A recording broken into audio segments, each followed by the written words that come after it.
Айдаш Ахметова, сен қазақсың. Сен қазақсың. Қазақ деген ел бөлек. Қазақ салған соқпақ бөлек, жол бөлек.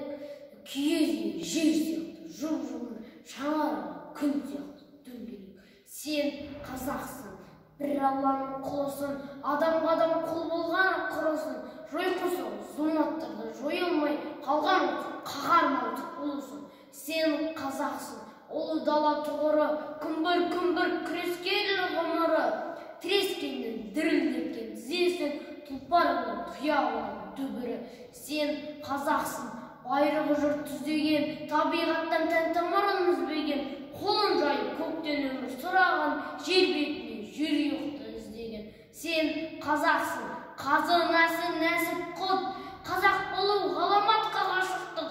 Жерің, тауың, суың, соншалық көрген көзден кететіндей жасытқып. Сен қазақсың, отаншылсың, тектісің, айбарлысың, ақылдысың, беттісің.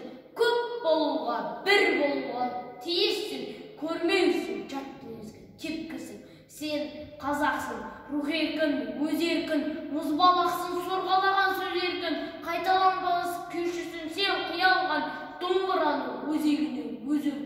Сен қазақсың, келе жатқан бағасып, адамзаттық ізгілікке жоласып, дастарханның елшілігін ежелден мейірбансың, мейман доссың, қолашық. Сен қазақсың, ғарышкерсің, жанаспан, өрелесің, өз орнынан таласқан, төрге лайық марқас-қасың, мықтысың, төрткіл дүние саясатты санасқан.